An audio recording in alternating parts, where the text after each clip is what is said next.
नमस्कार दोस्तों, मैं पुनीत सिंह राजावत आपका द्रोणा एकेडमी के official YouTube channel Drona academy Chhatarpur Kanpur में स्वागत एवं अभिनंदन करता हूं। आज हम एक नए विषय के साथ आपके सामने प्रस्तुत हुए हैं।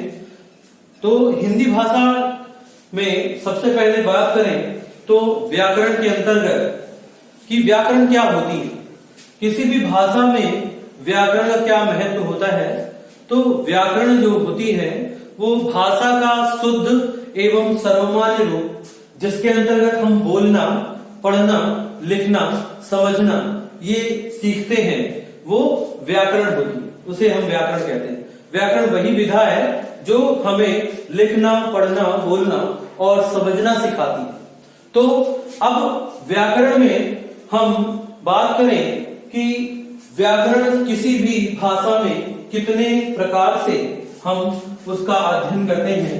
तो व्याकरण में हिंदी भाषा में हम सबसे पहले वर्ण व्यवस्था, इसके बाद शब्द व्यवस्था, इसके बाद पद व्यवस्था और अंत में वाक्य व्यवस्था, इन चारों का अध्ययन क्रमशः करेंगे। तो आज हम बात करते हैं वर्ण व्यवस्था की। और वर्ण व्यवस्था में सबसे पहले किसी भी भाषा का जो मूल स्वरूप होता है वो ध्वनि होती है। ध्वनि का तात्पर्य क्या है कि ध्वनि हमारी वागेंद्रियों द्वारा निकलने वाली वो मूल इकाई होती है जो किसी को समझने, बोलने और सुनने के कारण प्रस्तुत की जाती है। अब ध्वनि मूलतः भाषा की मूल या प्रारंभिक इकाई मानी जाती है और ध्वनि का ही लिपिबद्ध स्वरूप जो होता है वो वर्ण होता है। ये हम कह सकते हैं कि ध्वनि को व्यक्त करने के लिए हम ध्वनि चिन्ह के रूप में वर्ण का प्रयोग करते हैं। और वर्ण एक ऐसी व्यवस्था है जिसके हम खंड नहीं कर सकते या जिसके हम भाग नहीं कर सकते। तो किसी भी उच्चारण करने वाली भाषा में वर्ण का उस भाषा के साथ बहुत ही गहरा संबंध होता है। और मूलतः अगर हम बात करें हिंदी भाषा में, तो हिंदी भाषा में वर्णों की संख्या 52 मानी जाती है, जिसके हम क्रमशः अभी भाग भी देखेंगे। तो अब इन्हीं 52 वर्णों का एक व्यवस्थित स्वरूप, या हम ये बोल सकते हैं वर्णों का व्यवस्थित स्वरूप वर्णमाला कहलाती है। वर्णमाला में इन्हीं 52 वर्णों के उच्चारण स्थान और इनके शब्दों में, पदों में, वाक्यों में प्रयोग के हम आगे आने वाले कक्षाओं में अध्ययन करेंगे। तो सबसे पहले जानते हैं कि वर्ण क्या होते हैं। तो वर्ण की बात करें, वर्ण हमारी, जैसा कि हमको बताया गया कि वर्ण ध्वनि की, लिपि की, या हम ये बोल सकते हैं ये ध्वनि चिन्ह ही होते हैं। ठीक है, ध्वनि चिन्ह होते हैं। अब इन्हें व्यक्त करने के लिए हम इनके प्रकार, या हम ये बोल सकते हैं कि लेखन की दृष्टि से वर्णों को हम दो भागों में बांटते हैं। एक होते हैं स्वर और दूसरे होते हैं व्यंजन। तो सबसे पहले हम वर्ण में स्वर की बात करें तो स्वर के कितने स्वरूप होते हैं, स्वर होते क्या हैं, इनके बारे में बात कर लेते हैं। स्वर क्या होते हैं? स्वर किसी भी भाषा में जो स्वर होते हैं वो स्वतंत्र होते हैं। उनको बोलने के लिए किसी भी अन्य वर्ण की आवश्यकता नहीं होती। और स्वर हमारे वागेंद्रियों द्वारा उच्चारित होने वाले ऐसे वर्ण होते हैं जो हमारे मुख के किसी भी भाग से स्पर्श करके उच्चारित होते हैं। स्वर की बात करें तो स्वर आपके मुख्यतः 3 प्रकार के होते हैं, लघु, दीर्घ और प्लुत। लघु स्वर क्या होते हैं और दीर्घ स्वर क्या होते हैं और प्लुत स्वर क्या होते हैं, इनका हम क्रमशः अध्ययन करते हैं। तो लघु स्वर ऐसे स्वर होते हैं जिनको उच्चारित करने के लिए एक मात्रा या हम बोल सकते हैं बहुत ही कम समय लगता है, या हम ये बोल सकते हैं लघु स्वर एक मात्रिक होते हैं। और संख्या की बात करें तो हिंदी भाषा में लघु स्वरों की संख्या 4 होती है, छोटा, छोटी, छोटा और री। इन 4 स्वरों को लघु स्वर की संज्ञा दी गई। इसके बाद बात करते हैं दीर्घ स्वर की। तो दीर्घ स्वर आपके, या इनको हम गुरु स्वर भी कहते हैं, ये 2 मात्रिक होते हैं, मतलब इनके उच्चारण करने में हमें 2 मात्राओं का समय लगता है और ये संख्या में 7 होते हैं। बड़ा, बड़ी, बड़ाऊ, ए, ओ व औ, ये दीर्घ स्वर होते हैं। इसके बाद बात करते हैं प्लुत स्वर की। प्लुत स्वर क्या होते हैं? इनको उच्चारित करने के लिए हमें 3 मात्राओं का समय लगता है।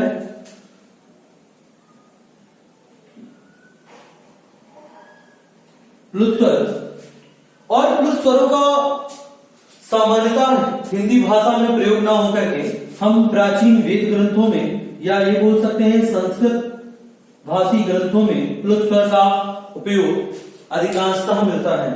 और क्योंकि बताया गया कि ये त्रिमात्रिक होते हैं, कहने का मतलब ये कि इनके उच्चारण में हमें 3 मात्राओं का समय लगता है और व्यक्त करने का तरीका इसे एस या गणित के 3 अंक से प्रदर्शित किया जाता है। अब लघु स्वर, दीर्घ स्वर और प्लुत स्वर के बाद हम व्यंजन की बात करते हैं। और व्यंजन क्या होते हैं? तो व्यंजन ऐसे वर्ण होते हैं जिनको उच्चारित करने के लिए हमें किसी न किसी स्वर की आवश्यकता पड़ती है। स्वर की आवश्यकता पड़ती है, बगैर स्वर के हम व्यंजन का उच्चारण नहीं कर सकते। व्यंजन ये आपके भिन्न भिन्न प्रकार के होते हैं। सबसे पहले अब हम व्यंजन में बात करते हैं स्पर्शी व्यंजनों की। स्पर्शी व्यंजन का मतलब क्या है? ऐसे व्यंजन जो मुख के किसी न किसी भाग को स्पर्श करके बोले जाते हैं। मुख के किसी न किसी भाग का मतलब क्या है? चाहे वो कंठ हो, तालु हो, जिह्वा हो, मूर्धा हो, ओष्ठ हो, या इनमें से एक या 2 को मिलाकर बोले जाने वाले भागों से जो व्यंजन बोले जाते हैं उन्हें हम स्पर्शी व्यंजन बोलते हैं। और मूलतः स्पर्शी व्यंजनों की संख्या 33 मानी गई है। ये क्रमशः वर्गीय व्यंजन भी कहलाते हैं। वर्गीय व्यंजन का तात्पर्य क्या है कि ऐसे व्यंजन जिन्हें हम वर्गों के अंतर्गत बांटते हैं, वर्गों में बांटे जाने वाले व्यंजन वर्गीय व्यंजन कहलाते हैं। पहला है इसमें का वर्ग, दूसरा है चा वर्ग, तीसरा है ता वर्ग, चौथा है ता वर्ग, पांचवा है पा वर्ग। ये वर्गीय व्यंजन आते हैं। अब इनमें सभी के अंतर्गत आने वाले व्यंजन जो हैं वो वर्गीय व्यंजन है। का वर्ग में कौन कौन से आते हैं आप सभी को ज्ञात है कि का वर्ग में का, खा, गा, घा और अंगा ये आते हैं। चा वर्ग की बात करें तो चा वर्ग में चा, छा, जा, झा और इया ये वर्ण आते हैं। ता वर्ग की बात करें तो टा, था, डा, ढा, अणा ये वर्ग आते हैं। ता वर्ग की बात करें तो ता वर्ग में ता, था, दा, धा, ना ये वर्ग वर्ण आते हैं। पा वर्ग की बात करें तो पा वर्ग में पा, फा, बा, भा और मा। तो इस प्रकार से कुल मिलाकर वर्गीय व्यंजनों में आपके 25 ये व्यंजन हैं। और इसके अलावा कुछ और भी वर्ण हैं। जैसे बात करते हैं संयुक्ताक्षर की। संयुक्ताक्षर क्या होते हैं? इसके बाद बात करें अंतस्थ व्यंजनों की, ये क्या होते हैं, और उसके बाद बात करें ऊष्म व्यंजनों की, ये क्या होते हैं। तो संयुक्ताक्षर जैसा कि उच्चारण से ही हमें याद हो रहा है कि संयुक्ताक्षर क्या है कि ऐसे व्यंजन जो दो या दो से अधिक व्यंजनों के मेल से संयुक्त होने से बनते हैं, उन्हें हम संयुक्ताक्षर कहते हैं। वैसे इन सभी की संख्या 4 ही होती है। तो सबसे पहले अगर संयुक्ताक्षर में देखा जाए तो आपके आते हैं छ, त्र, ज्ञ और स्र। अब ये किन किन वर्णों के मेल से बनते हैं ये जान लेते हैं। तो छ बनता है का और सा के मेल से, ये बनता है ता और रा के मेल से, ये बनता है जा और या के मेल से, और ये बनता है सा और रा के मेल से। तो इस तरीके से हमारे संयुक्ताक्षरों का प्रादुर्भाव हुआ, ये इन वर्णों के मेल से बनते हैं। अब अंतस्थ वर्णों की बात की जाए तो अंतस्थ वर्ण जैसा कि बताया गया ये भी 4 ही होते हैं संख्या में। वो कौन कौन से हैं? या, रा, ला और वा। ठीक, इन्हें हम अर्धस्वर भी कहते हैं। अंतस्थ वर्ण ही हमारे अर्धस्वर कहलाते हैं।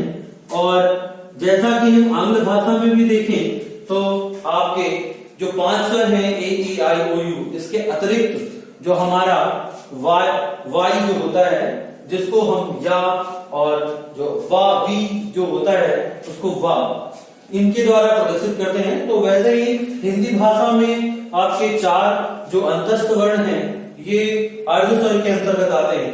ऊष्म स्वर की बात की जाए तो ऊष्म स्वर की संख्या में 4 होते हैं।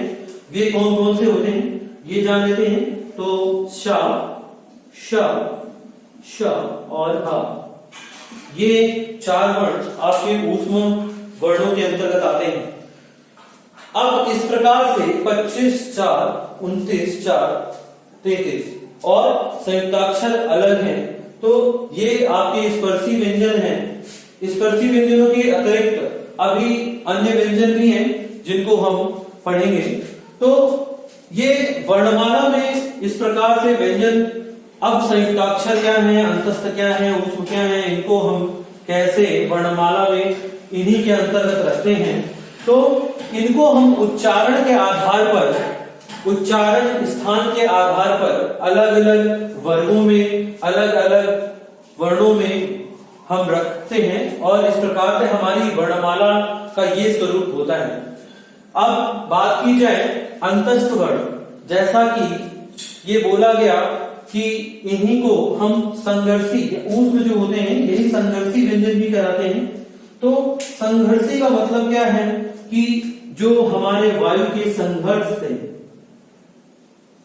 या हमारे मुख में वायु के संघर्ष से, हम बात कर रहे थे संघर्षी या ऊष्म व्यंजनों की, तो जो वायु के संघर्ष से या वायु के रगड़ से बोले जाते हैं उन्हें हम ऊष्म व्यंजन कहते हैं। और ये भी संख्या में 4 होते हैं, सा, शा, शा और हा। अब हम उच्चारण स्थान के आधार पर वर्गों या वर्गों की बात करते हैं। तो कौन से वर्ग के व्यंजन मुख में किस स्थान से उच्चारित किए जाते हैं, इनसे पहले हम जो स्वरों में एक अनुस्वार और अनुनासिक या विसर्ग आते हैं उनके बारे में जान लेते हैं। तो अनुस्वार व अनुनासिक ये स्वर क्या होते हैं, वर्ण क्या होते हैं। अनुस्वार की बात करें तो अनुस्वार ऐसे वर्ण होते हैं जो अंक की बिंदी से प्रदर्शित किए जाते हैं और अनुनासिक ऐसे वर्ण होते हैं जो चंद्र बिंदी के आधार पर प्रदर्शित किए जाते हैं। की बात करें, अनुनासिक की बात करें तो बताया गया अनुस्वार को प्रदर्शित करने के लिए चंद्र बिंदी और अनुस्वार को अंक की बिंदी और अनुनासिक को चंद्र बिंदी के द्वारा प्रदर्शित करते हैं। तो अनुनासिक और अनुस्वार होते क्या हैं? अनुस्वार का तात्पर्य है कि स्वर के बाद आने वाले ऐसे व्यंजन जो हम उच्चारित करने के लिए नाक का प्रयोग करते हैं या जिसके उच्चारण के लिए हम नाक का सहयोग लेते हैं, वो हमारे अनुस्वार कहलाते हैं। और अनुनासिक क्या है कि जो नाक और मुख दोनों के सहयोग से उच्चारित किए जाते हैं, या जिनके उच्चारण में हम नाक के साथ साथ मुख का भी प्रयोग करते हैं, वहां पर वो हमारा अनुनासिक कहलाता है। जैसे बात करें इनसे बनने वाले कुछ शब्द हैं, इसमें आ जाए जैसे गंगा, नंगा, इस तरह के जो शब्द हैं ये अंग का उच्चारण दे रहे हैं और इसमें हम केवल नाक का इस्तेमाल कर रहे हैं। अनुनासिक में बात करें नाक और मुख दोनों के लिए, जैसे आंख, ठीक, तो इस तरीके से पंक्ति है, तो ये हमारे अनुनासिक वर्ण के अंतर्गत आते हैं। अब इन दोनों में अनुस्वार और अनुनासिक, इसके अलावा वर्णमाला में एक विसर्ग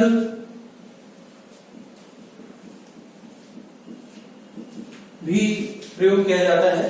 जो हिंदी भाषा में विसर्ग का प्रयोग बहुत ही कम, या हम बोल सकते हैं कि हिंदी को शुद्धतम रूप में प्रयोग करने के लिए, या हम ये बोल सकते हैं कि तत्सम शब्दों में विसर्गों का प्रयोग किया जाता है। वर्तमान में हम विसर्ग का प्रयोग बहुत ही कम या ना के बराबर करते हैं। तो तत्सम शब्द का मतलब कि भाषा के शुद्ध स्वरूप में प्रयुक्त होने वाले ऐसे वर्ण जिनमें जैसे हमारा प्रातः काल आता है, अंतः स्थल आता है, तो ये ऐसे शब्द हैं जो हमारे लिए हैं, ये तत्सम शब्द हैं और इनमें हम विसर्ग का इस्तेमाल करते हैं। और विसर्ग का इस्तेमाल संस्कृत भाषा में अधिकांशतः किया जाता है, हिंदी भाषा में विसर्गों का प्रयोग ना के बराबर हो गया। अब अनुस्वार और विसर्ग ये आपस में मिलकर एक नए वर्ण के अंतर्गत गिने जाते हैं, जिनको हम अयोगवाद ध्वनियां कहते हैं। अयोगवाद ध्वनियां क्या होती हैं? अयोगवाद ध्वनियां ऐसी ध्वनियां होती हैं जिन्हें हम ना तो स्वर और ना ही व्यंजन के अंतर्गत रखते हैं। ये स्वर और व्यंजन दोनों के अंतर्गत नहीं आते, इसलिए हम इन्हें अयोगवाद कहते हैं। जो अनुस्वार और विसर्ग हैं इन्हें हम अयोगवाद ध्वनि के अंतर्गत रखते हैं। तो इस प्रकार से हमने वर्णमाला में जो स्पर्शी व्यंजन और वर्गी व्यंजन थे और अंतस्थ व्यंजन और ऊष्ठ व्यंजन थे, इन सभी को अध्ययन किया। अभी संयुक्ताक्षर भी हमने जाना कि कैसे किन किन वर्णों से बनते हैं। अब उच्चारण स्थान की बात करें तो वर्गीय व्यंजनों में अलग अलग वर्गों के अलग अलग उच्चारण स्थान होते हैं। अब कौन किस उच्चारण किस स्थान से, कौन से वर्ण किस स्थान से उच्चारित किए जाते हैं, ये जानते हैं। तो जहां तक हम सामने देख पा रहे हैं, जो का वर्ग या वर्गीय व्यंजनों के उच्चारण स्थान है, इनको जान लेते हैं। का वर्ग का उच्चारण स्थान क्या है? कंठ। इसे हम कंठ से उच्चारित करते हैं। चा वर्ग का उच्चारण स्थान क्या है? ताल। टा वर्ग का उच्चारण स्थान क्या है? मूर्धा। ता वर्ग का उच्चारण स्थान क्या है? दंत। और पा वर्ग का उच्चारण स्थान क्या है? ओष्ठ। तो इन वर्गीय व्यंजनों के उच्चारण स्थान आपके कंठ से का वर्ग के क, ख, ग, घ, अंग। चा वर्ग में आए तालु, त, चा, छ, ज, झ, इय, इनको तालु से उच्चारित करते हैं। टा वर्ग की बात करें तो ट, ठ, ड, ढ, ण, ये मूर्धा के द्वारा उच्चारित किए जाते हैं। ता वर्ग की बात करें त, थ, द, ध, न, ये दंत के द्वारा उच्चारित किए जाते हैं। और पावर की बात करें तो प, फ, ब, भ, म, ये ओष्ठ के द्वारा उच्चारित किए जाते हैं। तो ये सभी व्यंजनों के स्पर्शी व्यंजनों या वर्गीय व्यंजनों के उच्चारण स्थान हैं। इसके अतिरिक्त जो हमारे स्वर हैं, इन स्वरों के उच्चारण स्थान क्या है और इसके अतिरिक्त जो व्यंजन हैं उनके उच्चारण स्थान क्या है वो भी जान लेते हैं। तो कंठ के अंतर्गत हमारे छोटा आ और बड़ा आ, इनका भी उच्चारण किया जाता है। छोटा और बड़ा मात्राओं में आते हैं, ये कंठ के द्वारा उच्चारित किए जाते हैं। इसके अतिरिक्त जो हा होता है, हा, या जो विसर्गें होती हैं इनको भी हम कंठ के द्वारा उच्चारित करते हैं। इसके बाद बात करते हैं तालु की। तो स्वरों में तालु के द्वारा उच्चारित जो स्वर हैं वो छोटी ई और बड़ी ई हैं। ये हमारे तालु के द्वारा उच्चारित किए जाते हैं। इसके अलावा हमारा जो एक वर्ण है श, इसे तालव्य शा भी बोला जाता है, ये भी हमारा तालु के द्वारा उच्चारित किया जाता है। इसके अतिरिक्त जो अंतस्थ वर्ण या है ये भी हमारा तालु के द्वारा उच्चारित किया जाता है। अब मूर्धा की बात करें तो मूर्धा में आपका क्या आता है वो देखते हैं। मूर्धा में शा, षटकोण वाली जो शा है ये मूर्धन्य सा कहलाती है और इसका भी उच्चारण स्थान आपकी मूर्धा से होता है। इसके अलावा री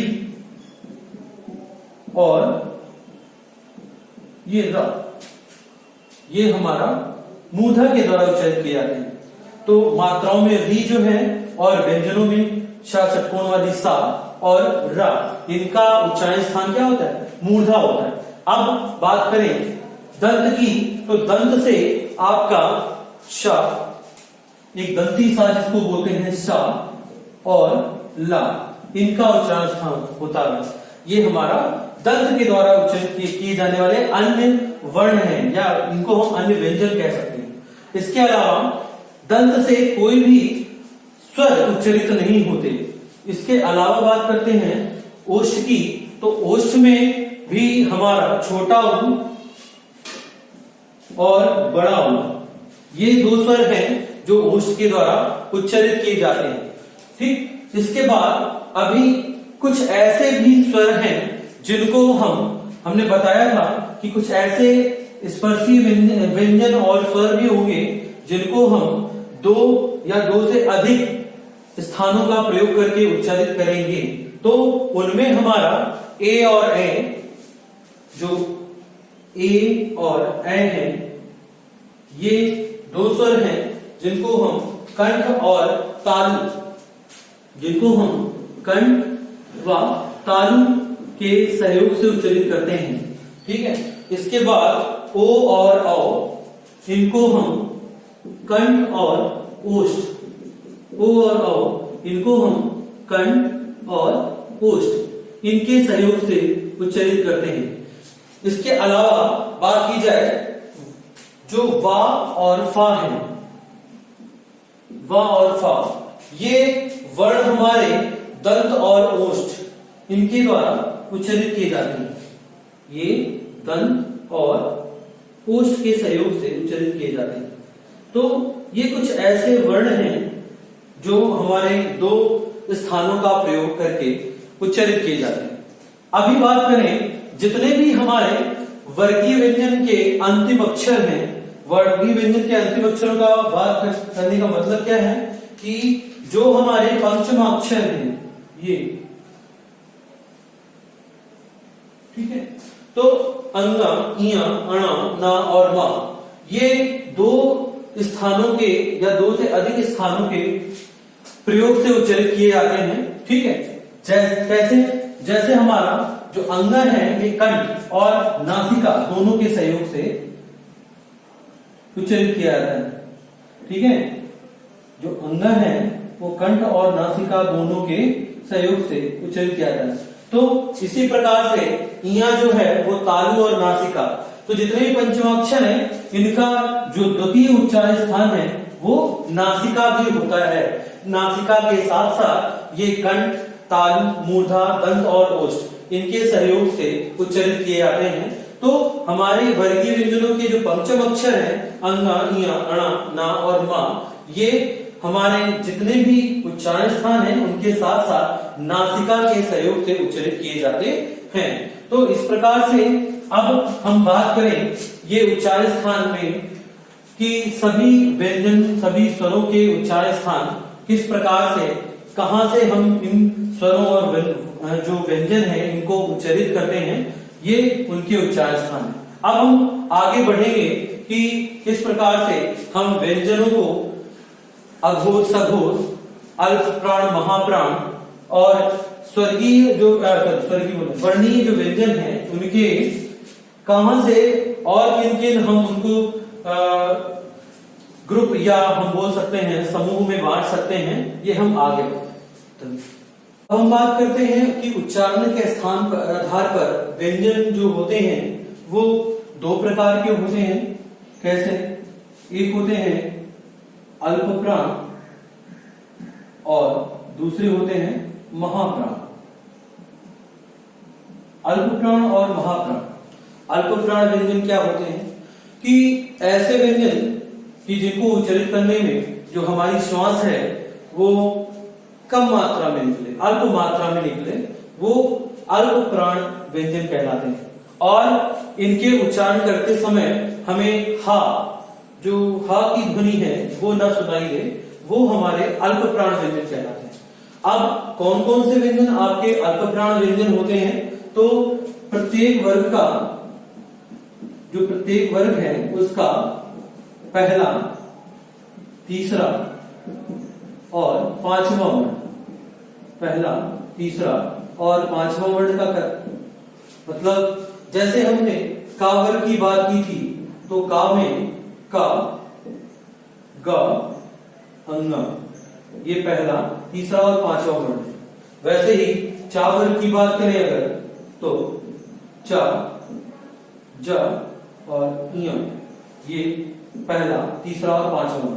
तो प्रत्येक वर्ग में पहला, तीसरा और पांचवा वर्ण, इसके अतिरिक्त अंतस्थ वर्ण की बात की जाए अगर तो हमारे अंतस्थ वर्ण क्या है, हमने अभी पढ़ा था, इसमें या, रा, ला और वा, ये जो होते हैं वो हमारे अल्पप्राण व्यंजन होते हैं, इन्हें हम अल्पप्राण व्यंजन कहते हैं। अब बात करें महाप्राण की, तो ऐसे व्यंजन कि जिनको उच्चारित करते समय हमारी श्वास जो है अधिक मात्रा में बाहर निकलती है, या हम ये बोल सकते हैं इनको उच्चारण करते समय हम हकार या हा का स्वर उत्पादित करते हैं, तो वो हमारे महाप्राण व्यंजन कहलाते हैं। अब जो बाकी के बचे व्यंजन हैं कि प्रत्येक वर्ग का जो दूसरा और चौथा वर्ण है, प्रत्येक वर्ग का दूसरा व चौथा वर्ण, ये हमारे महाप्राण के अंतर्गत आएंगे। तो हम का वर्ग में ही बात कर लेते हैं। तो का वर्ग का आपका दूसरा और चौथा वर्ण क्या है? खा और घा। और चा वर्ग की बात करें तो दूसरा वर्ण क्या है? छा और झा। ये हमारे दूसरे और चौथे वर्ण हैं। तो ये दूसरे और चौथे वर्ण हमारे महाप्राण के अंतर्गत आते हैं। इसके अतिरिक्त अगर बात की जाए तो जितने भी ऊष्म वर्ण होते हैं वो हमारे महाप्राण के अंतर्गत आते हैं। अब ऊष्म वर्ण हमने पढ़ रखे हैं, कौन कौन से हैं? तो तीनों हमारे सा, ये हमारे ऊष्म वर्ण के अंतर्गत आते हैं।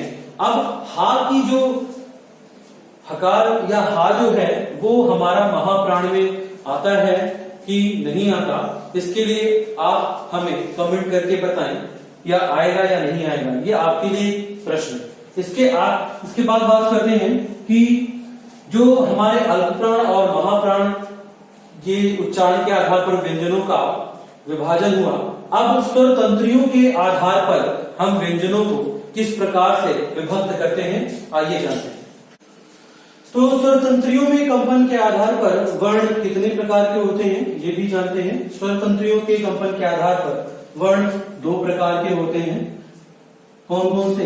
एक होते हैं अघोष, अघोष वर्ण, और दूसरे होते हैं घोष वर्ण, या घोष को ही हम कहीं कहीं सघोष भी पढ़ लेते हैं। तो स्वर तंत्रियों में कंपन के आधार पर वर्ण दो प्रकार के होते हैं, अघोष वर्ण और घोष वर्ण। अघोष क्या होते हैं? तो ऐसे वर्ण अघोष वर्ण कहलाते हैं जो स्वर तंत्रियों में जहां पर कंपन ना हो।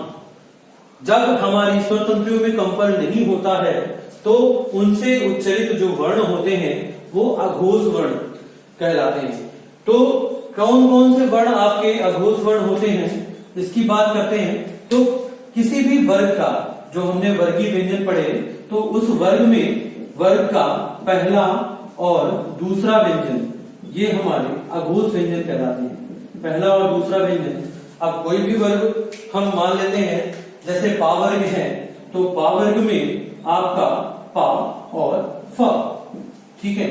जैसे टा वर्ग है तो टा वर्ग में आपका टा और ठा, ये आपके अघोष व्यंजन कहलाते हैं, ठीक है। इसी प्रकार से और अब बात करते हैं इसके अलावा कौन कौन से ऐसे व्यंजन हैं जो अघोष हो सकते हैं। तो जो हमारे पहले दूसरे वर्ण हैं, इसके अलावा जितने भी ऊष्म वर्ण थे उसमें तीनों जो सा हैं, स, श और श, ये भी हमारे अघोष वर्ण के अंतर्गत आते हैं। अब हम पढ़ चुके हैं ये और ये, इन तीनों के उच्चारण स्थान आप हमें कमेंट बॉक्स में लिखकर बताएं, क्योंकि इससे पहले हमने अभी आपको थोड़ा समय पूर्व ही बताया। अब घोष वर्ण की बात की जाए तो जो बाकी के बचे व्यंजन हैं वो हमारे घोष वर्ण के अंतर्गत आएंगे या घोष व्यंजन कहलाते हैं। तो किसी भी वर्ग का तीसरा, चौथा और पांचवा वर्ण, तीसरा, चौथा और पांचवा वर्ण हमारा सघोष या घोष व्यंजन के अंतर्गत आता है। अब बात करते हैं अगर पा वर्ग की ही, तो पा में पा फा ये अघोष हैं, तो बा, भा और म ये हमारे सघोष हो गए। टा वर्ग की बात करें अगर, तो टा वर्ग में टा ठा हमारे अघोष हैं, तो डा, ढा और ण ये हमारे क्या हैं, घोष वर्ण कहलाते हैं। इसके अतिरिक्त अगर आपसे पूछा जाए कि और कौन कौन से व्यंजन सघोष हैं, तो इसके अलावा हमारे अंतस्थ वर्ण की बात करें अगर, तो या, रा, ला और वा, जिन्हें हम अर्ध स्वर भी कहते हैं। तो अंतस्थ वर्ण ये हमारे, ये भी क्या है, घोष हैं। इसके साथ साथ जो हमारा इन ऊष्म वर्णों में हाथ छूटा है, ये भी हमारा क्या है, ये घोष या सघोष वर्ण के अंतर्गत आता है। तो स्वरतंत्रियों में कंपन के आधार पर वर्ण हमने दो प्रकार के जाने, अघोष और सघोष। आइए अब हम जानते हैं कि इसके आगे जो द्विस्थानी वर्ण है वो क्या होते हैं। तो देखिए हमने इससे पहले अभी आपको उच्चारण स्थान में कुछ वर्ण बताए थे जो पंचमाक्षर थे, वो इया, अंगा, अणा, न और म। ये दो स्थानों के प्रयोग से उच्चारण या दो स्थानों का उच्चारण करके हम इनका जो है उच्चारण कर रहे थे, तो इन्हें ही हम द्विस्थानीय वर्ण भी कहते हैं। तो ऐसे वर्ण जो पंचमाक्षर हैं ये दो स्थानों का उच्चारण करते हैं, इसीलिए इनको हम द्विस्थानीय वर्ण भी कहते हैं, ठीक है। ये हमारे द्विस्थानीय वर्ण भी कहलाते हैं। अब हम बात करते हैं कि हल क्या होता है, हल वर्ण क्या होते हैं या हल किसे कहते हैं। हल अगर बात की जाए तो कोई भी व्यंजन जो हम वर्णमाला में देखते हैं, ये व्यंजन किसी न किसी स्वर के संयोग से, या हम ये बोल सकते हैं वर्णमाला में जितने भी व्यंजन हैं अगर वो का लिखा हुआ है तो वो का और आ के संयोग से लिखा हुआ है, मतलब सभी में छोटा आ विद्यमान है। तो इस प्रकार से हम हल व्यंजन क्या होते हैं वो जाने कि जब हम वर्णमाला में जितने भी व्यंजन हैं उनको किसी भी स्वर के सहयोग के बिना लिखते हैं, मतलब उसका छोटा उससे विभक्त कर देते हैं, तो जो बनने वाला चिन्ह होता है वो हल के अंतर्गत आता है। हल का मतलब ये है कि जब किसी भी वर्ण के नीचे ये तिर्यक रेखा या छोटी सी तिर्यक चिन्ह को लगा दिया जाता है तो ये हल व्यंजन या हल वर्ण के अंतर्गत आते हैं। इसका तात्पर्य ये होता है कि ये हमारे अर्ध व्यंजन हैं, ये जो भी व्यंजन हैं वो हमारे अर्ध व्यंजन के अंतर्गत कहे जाते हैं, या इसी को हम आधा व्यंजन भी कह सकते हैं, ठीक है। तो हल व्यंजन आपके ये होते हैं। अब हम बात करते हैं उच्छिष्ट या द्विगुण व्यंजनों की।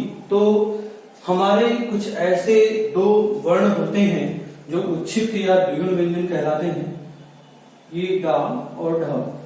जब हम डा और ढा के नीचे ये बिंदु या अनुस्वार रूप में हमें बोल सकते हैं बिंदु का प्रयोग कर देते हैं तो ये हमारे उच्छिष्ट या द्विगुण व्यंजन के अंतर्गत आते हैं। इनका उच्चारण स्थान क्या होता है, इनका उच्चारण स्थान मूर्धा होता है। तो सबसे पहले हमारी जो जिह्वा है वो जिह्वा उठती है और मूर्धा पर आकर रुक जाती है, तब हम इन जो व्यंजन है इनका उच्चारण कर पाते हैं।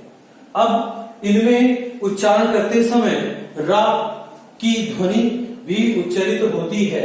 ठीक है, तो ये हमारे दो व्यंजन द्विगुण या उच्छिष्ट, द्विगुण का मतलब दो गुणधारी, तो दो गुणधारी हुए, या उच्छिष्ट का मतलब ये है कि हम इनको लिखते समय नीचे अंक की बिंदी या ये बिंदु स्वरूप अनुस्वार के रूप में प्रयोग करते हैं, तो ये हमारे उच्छिष्ट व्यंजन है।